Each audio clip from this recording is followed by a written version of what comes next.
Çfarë ndodhi te Milani në muajin maj është thuajse e pabesueshme. Të gjithu përplasen me njëri tjetrin, ndërsa Iglitare dhe Massimiliano Allegri po punonin bashk për arritjen e objektivit Champions. Monica Colombo ka zbuluar prapaskena të tjera nga ndeshja e fundit në San Siro, që u humb me rezultatin 1-2 ndaj Cagliarit. Duke qenë pranë Milanit, gazetarja sportive tregon detaje që duken të pabesueshme. Në fjalët e saj, kuptohet se vetëm Tare e donte dhe po bënte tifozllëk për fitoren e Milanit.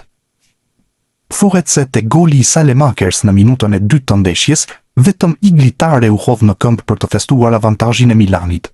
Drejtuesit e tjerë nuk lëvizën, po thuajse të bezdisur nga drejtimi që po merrte mbrëmja. Skuadra ishte vënë në kushtet më të mira të mundshme për të kualifikuar në Ligën e Kampioneve, objektiv që ishte kërkuar Massimiliano Allegri dhe Iglitares në fillim të sezonit. Me një rezultat të pill, do të ishte e pamundur të largohej trajneri dhe drejtori sportiv, pavarësisht se këshilltari i Redbird, Zlatan Ibrahimović, nuk duronte asnjërin prej tyre, shkruan gazetarja italiane te Corriere della Sera.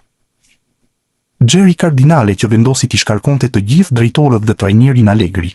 Mbijetoi vetëm Zlatan Ibrahimović, që duket edhe personi prapa gjithçkaje. Iglitare u shkarkua nga Milani të hënën, bashkë me drejtuesit e tjerë dhe trajnerin Massimiliano Allegri. Vetëm Zlatan Ibrahimović nuk e psoi nga pronari Gjeri Kardinale te Milani. Ibrahimović, si këshilltari i Kardinales, rezultoi edhe më i forti. Bashk do të punojnë për ndërtimin e Milanit të ri. Dje nga Italia u tregua se Ibra nuk e preferonte drejtorin shqiptar. Kështu Tare duket se u bë armik me të vetmin që nuk duhej. Fjalët e Ibrës rreth 2 vite më parë rezultuan të vërteta. Ishte Zvonimir Boban që para një ndeshje në Champions mes Milanit dhe Liverpoolit e pyeti suedezin për rolin e tij. Dhe Ibrahimović u përgjigj: "Komandoj unë, jam bosi dhe të gjithë të tjerët punojnë për mua." Diçka e tillë rezulton tashmë e vërtet. Milani ishte kthyer në javët e fundit në një fole grerzash, ku praktikisht faktorë të ndryshëm brenda klubit punonin njëri kundër tjetrit. Këto janë detajet që po shfaqen gjithnjë e më shumë në mediat italiane, ku raportohet se përplasja kryesore ishte mes Massimiliano Allegrit dhe Zlatan Ibrahimović, me palët që kanë shkuar edhe pranë një sherri të mirëfillt fizik. Në media është përhapur sot deklarata e lëshuar rreth 2 javë më parë nga gazetarja Monica Colombo e Corriere della Sera, e cila ndjek prej shumë vitesh kuqezint dhe ka burime të sigurta brenda klubit në fjalë. Ajo kishte zbuluar se miqësia mes trajnerit dhe ish sulmuesit ishte prishur kur palët ishin përplasur fizikisht në një restorant, ku të pranishëm kishin qenë edhe Furlani me Taren. Krisja mes Allegrit dhe Ibrahimović, që i ka rënjët shumë pas në kohë, kishte ndodhur në një restorant në praninë e Furlanit dhe Tares, me këto të fundit që është detyruar të ndaj fizikisht trajnerin dhe suedezin. Tregoi ajo nga burime të sigurta në klubin kuqezi që raportonin për këto situatë. Me sa jam në dijeni, Ibrahimović ka 3 muaj që nuk shihet në dhomat e zhveshjeve në stadium apo klub. Për t'u afruar duhet një përballje mes tij dhe Allegrit që nuk ka ndodhur kurrë. Palët nuk flasin dhe të vazhdosh në këtë mënyrë është e pamundur. Një nga pikat e përplasjes ishte për portierin e tretë që duhej vendosur në ekip në sezonin e ardhshëm, por ishte thjesht pretekst për të ringjallur tensionin e vjetër. Kur Allegri mësoi për kontaktet që Ibra kishte me Casanon, kjo nuk ndihmoi.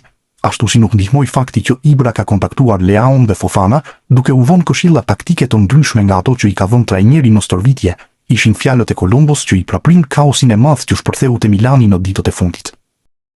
Iglitare, Massimiliano Allegri, Giorgio Furlani dhe Jeffrey Moncada u shkarkuan sot zyrtarisht nga Milani. Bëhet fjalë për 3 drejtorë dhe trajnerin Allegri, që e pësuan pas humbjes me Cagliarin. Milani mbeti pa Champions, dhe kjo nuk u ka përdin nga pronari Gjeri Kardinale.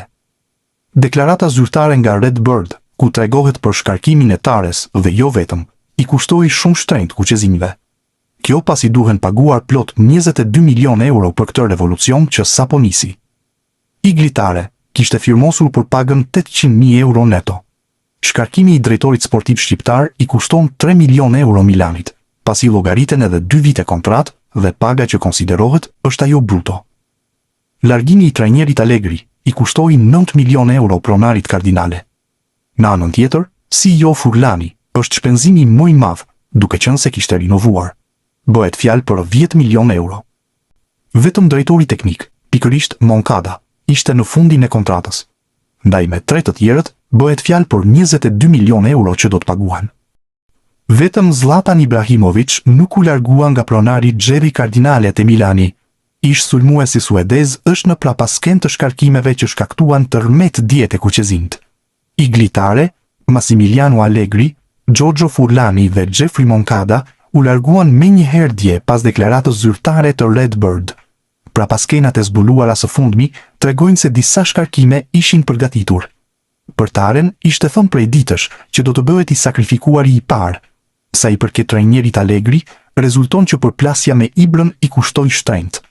Shkarkimet ishin përgatitur duke qenë se javën e kaluar u mbajt një takim sekret me Andoni Iraola.